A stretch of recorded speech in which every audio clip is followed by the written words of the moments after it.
Good morning friends, I am Devendra Sethi, Moneycon financial planner से। आज का हमारा टॉपिक है how to review investment portfolio. Normally देखिए, होता क्या है कि हम लोग सब अपनी लाइफ में इतने बिजी हैं, तो हम कई बार हम लोग अपने एडवाइज़र के साथ आधा घंटा या 1 घंटा जो हमें रिव्यू के लिए टाइम बिताना होता है, बहुत मुश्किल से निकाल पाते हैं। तो प्लीज़ उस टाइम की वैल्यू कीजिए। तो कुछ की पॉइंट्स बताऊँगा। पहले जो लोग गलतियाँ करते हैं रिव्यू करते टाइम, एंड सेकेंड फिर वो कैसे करना चाहिए रिव्यू। तो फर्स्टली ज़्यादातर I think majority of the लोग, जो मैं भी देखता हूँ, जो इन्वेस्टर्स करते हैं गलती, सबसे इम्पोर्टेंट है कि लोग रिव्यू के लिए, आपको पहली चीज़ टाइमिंग ही गलत होता है। वो कॉल तब करते हैं जब या तो मार्केट्स क्रैश हो चुके होते हैं या कोई नेगेटिव न्यूज़ होती है इकोनॉमी के अंदर, तब लोगों को एकदम से अपना इन्वेस्टमेंट याद आता है। एडवाइज़र को जनरली कॉल करते हैं कि मुझे पोर्टफोलियो रिव्यू करना है। एक गलती जो लोग कंटिन्यूसली दोहराते हैं वो है कि रिव्यू करने के लिए वो, उनका अकॉर्डिंग रिव्यू का मतलब होता है कि मुझे हर एक स्कीम के जो रिटर्न्स नेगेटिव आ रहे हैं मुझे उसके बारे में ही बात करनी है। ठीक है, आपके एडवाइज़र ने कुछ सोच समझ कर स्कीम्स को ऐड किया आपके पोर्टफोलियो के अंदर।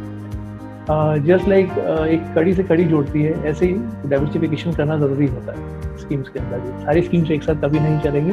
पोर्टफोलियो के अंदर हर स्कीम का ऊपर नीचे का इम्पैक्ट होता है, जिसको कैलकुलेट करके आपका एडवाइज़र अलग अलग डिफरेंट नेचर की स्कीम्स को पोर्टफोलियो में ऐड करता है।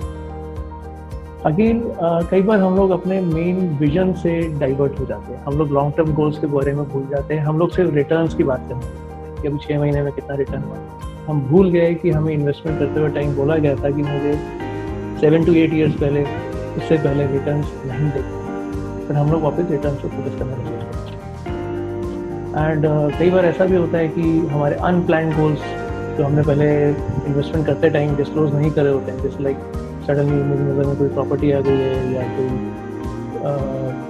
कार मैंने एकदम सडनली लेने का प्लान कर लिया, या मुझे गोल्ड खरीदना है, सडनली गोल्ड के रेट्स गिर गए। तो ऐसे बेसिक क्राइटेरिया होते हैं जो लोग गलती करते हैं अपने फोकस। तो पॉइंट ये आता है कि हमें रिव्यू में करना क्या चाहिए।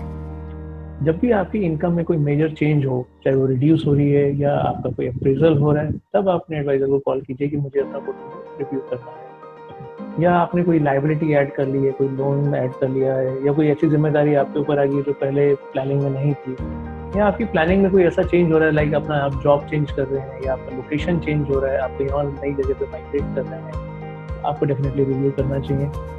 कोई आपका गोल जो आपने पहले डिसाइड किया था, सपोज आपने प्लान किया था कि अपने घर के डाउन पेमेंट के लिए आप पैसा एक्यूमुलेट कर रहे हैं, एंड वो घर का गोल अब आपका 6 मंथ दूर है या 1 साल दूर है, तो डेफिनेटली आप रिव्यू कीजिए, ताकि वो पैसा अगर एग्रेसिव फंड्स में है तो उनको सेफ फंड्स में मूव किया जाए।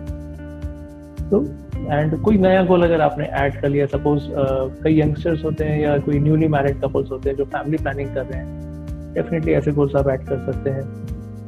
आइडियल रिव्यू, देखिए 2 तरह के फेज होते हैं इन्वेस्टमेंट्स में। एक होता है आपका वेल्थ एक्यूमुलेशन फेज, जब हम SIP कर रहे हैं, हम यंग हैं, हम पैसा जोड़ रहे हैं। सेकेंड फेज होता है वेल्थ प्रिजर्वेशन, जो वेल्थ हमने बना ली, जैसे रिटायर क्लाइंट करते हैं, या किसी का रिटायरमेंट आने वाला है, या आपके पास एक वेल्थ बन चुकी है, उसको आपको प्रिजर्व करना है कि वो अच्छे से ग्रो हो सके।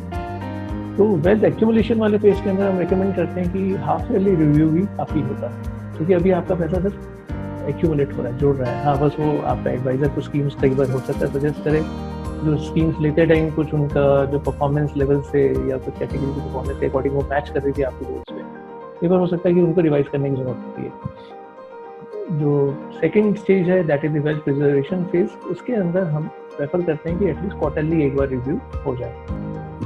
इसके अलावा हम रिव्यू के अंदर अपनी इंश्योरेंस पॉलिसीज़ को भी चेक कर सकते हैं, खास करके आपका टर्म प्लान, अगर आपका अप्रेजल हुआ है या आपकी इनकम बढ़ गई है, आपने टर्म प्लान 2-3 साल पहले खरीदा था, तो आपको उस इनकम को मैचअप करने के लिए अपना टर्म प्लान में बढ़ाना चाहिए। अपना हेल्थ इंश्योरेंस भी सेम तरीके से आप रिव्यू कर सकते हैं।